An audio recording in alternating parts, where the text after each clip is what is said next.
I've had a few questions about the rubber band chucks that I sell from people who have bought them from me, and I thought it'd be best if I made a video and included that with the listing so people could watch the video before they actually purchase it to see how you set it up and how the rubber bands work. I'll also show a few changes I've made to them just very recently, and the new style will be shipping from now on. It prints cleaner, it's easier to print, it's a better product right off the printer bed than the original one that I had to clean up quite a bit. And that's just because of the way it's printed. They look just a little different, but they function the same way. And I'll just show both as far as what they look like. The original one had a screw that went through that held the chuck to the dryer motor, and the new ones have a provision in the backside for a clip to go, and the clip is included with it. I like the functionality of just being able to grab the clip and pull it out without any special tools if you need to change your chuck for some reason. And I've been making them this way for quite a while now, so some of the first few that got out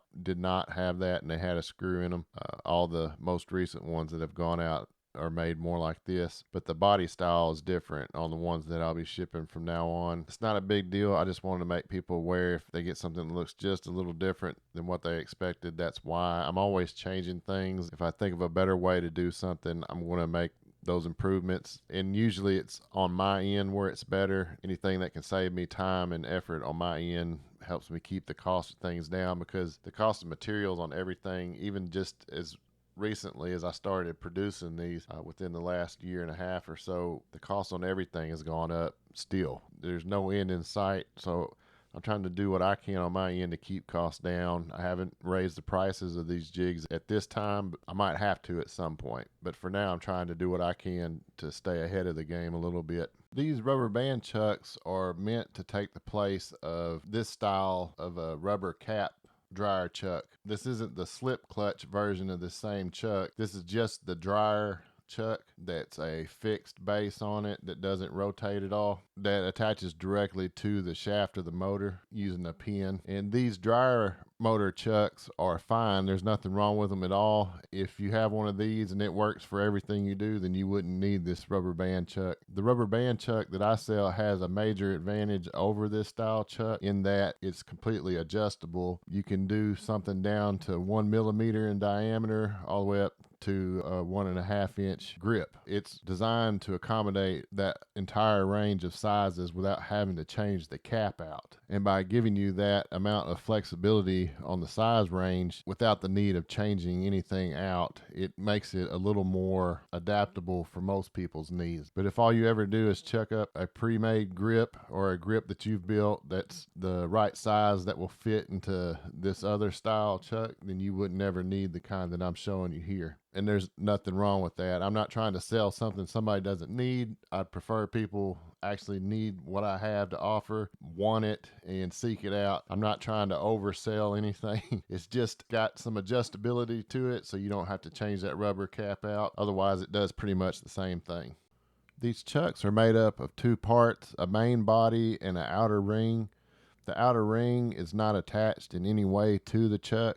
It's free floating, and it needs to be that way so it can raise up and down, as I'll show you here in a minute. There's screws along the circumference of the outer ring, and there's also screws along the circumference of the main body ring that hold the rubber bands in place. I'm going to show you how to install the rubber bands. It will come with them already installed, but if you ever need to replace them, you'll need to know how to do this. The rubber bands I use, if you ever need to replace them, are Pale Crepe Gold rubber bands made by Alliance Rubber Company, and they're size number 12. They're 1 3/4 inch in diameter and 1/16 of an inch in thickness. And the Pale Crepe Gold rubber bands stretch better than any other rubber bands I've found. That's why I like to use them. They're tacky feeling and they stretch a lot, and they hold their shape really well even after they've been stretched. I set my chucks up to where they tighten up when you rotate the outer ring clockwise, and the reason I do that is it kind of goes with the righty tighty lefty loosey. If you're looking at it, if you turn it to the right clockwise, when you turn the outer ring that direction, it tightens the rubber bands around your object that you're wanting to hold.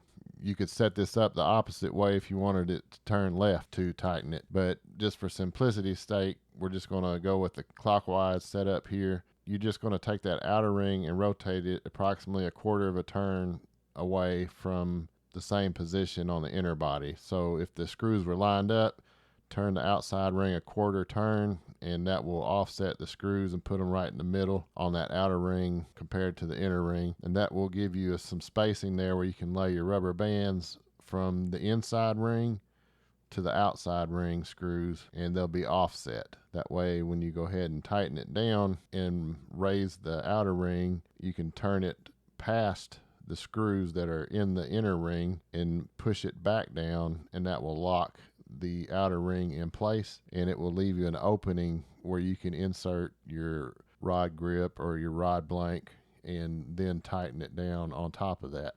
Here I'm just showing the motion that you use in order to tighten this chuck up. You'll turn it to the right to tighten it, but you'll also lift the outer ring away from the main chuck body, so it's raising those screws up higher than the other screws. And that allows the rubber bands to pass over the top of the screws on the main body. Then when you get ready to lock it in place, you push the outer ring back down against the chuck body, and then the rubber bands naturally want to unwrap, so it'll try to turn counterclockwise, but it hits the screws on the inside of the chuck body, and that stops it from unwrapping.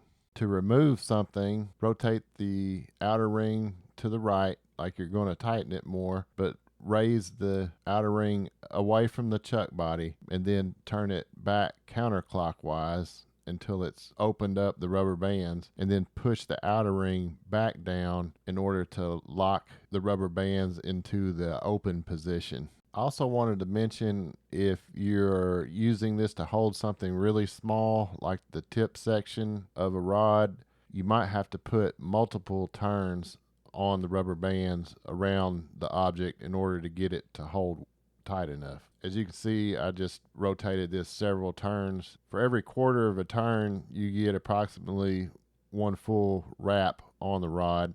So by rotating it about 3/4 of a turn, you're getting 3 wraps on it, and that will hold something this small easily. And here you can see I'm using a really big surf rod that has a larger diameter handle on it. It's about 1.5 inches in diameter, and it fits in here and works just perfectly fine. The only thing that you will have problems with, and they're a problem for anything, is those older trigger style pistol grip looking handles, and that's because the grip on those is usually not in line with the rod itself. They're angled, I don't know, maybe a 30-degree angle or so from parallel to the rod blank, and what that does is that offsets that end section of that pistol grip enough to where it doesn't want to line up properly. The biggest problem with that is it cannot rotate in center of the rod itself just because of the shape of the handle. Fortunately, I don't really see those anymore.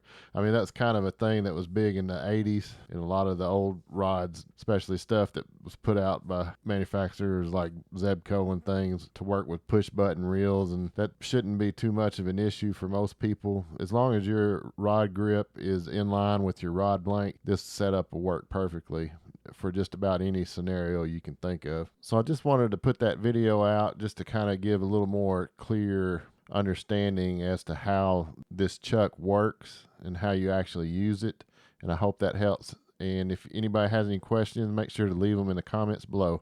I'll talk to y'all later.